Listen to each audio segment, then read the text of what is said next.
একটি বেসরকারি সংস্থার উদ্যোগে নকশালবাড়ি সার্কেলের এসডিপিও নেহা জৈনের হাত ধরে চা বাগান এলাকার পিছিয়ে পড়া আগ্রহী ছাত্রছাত্রীদের জন্য ফ্রি কম্পিউটার প্রশিক্ষণ সেন্টারের উদ্বোধন হলো মঙ্গলবার। ফাঁসিদেওয়া ব্লকের বিধাননগর সন্তোষিনী বিদ্যাচক্র হাই স্কুলের সামনে উদ্বোধন করা হলো এই ফ্রি কম্পিউটার প্রশিক্ষণ সেন্টার। ইতিমধ্যেই 10 জন ছাত্রছাত্রীদের নিয়ে মঙ্গলবার থেকেই শুরু করা হলো ক্লাস। এই সেন্টারে কম্পিউটার শেখার পর তারা এখানে বেশ কিছুদিন প্র্যাকটিসও করতে পারবে বলে জানিয়েছেন উদ্যোক্তারা। এদিন এই কম্পিউটার সেন্টারের উদ্বোধন করেন নকশালবাড়ি সার্কেলের এসডিপিও নেহা জৈন। তিনি জানান, এই এলাকায় প্রচুর চা বাগান রয়েছে এবং চা বাগানের শ্রমিকের ছেলে মেয়েদের ইচ্ছা থাকলেও অর্থের জন্য তারা কম্পিউটার শিখতে পারে না।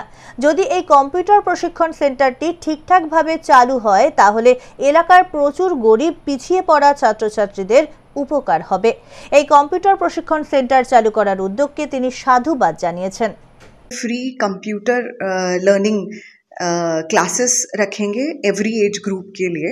इन्होंने जो यहाँ पे प्री प्राइमरी स्कूल से लेके 5th क्लास तक के बच्चों का एक गवर्नमेंट स्कूल है विधाननगर में, उनके साथ भी एफिलिएशन किया है। शाम को 4 से 8 बजे तक फ्री कंप्यूटर क्लासेस होंगी यहाँ पे।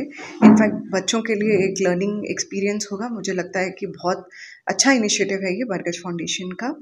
और मेरी तरफ से मैं basically from police side I would like to say कि the safety of the students is also highly important to be considered. I request Bargaj Foundation to put CCTV cameras and proper entry exit register to maintain register for the guardians and the teachers of the students as well.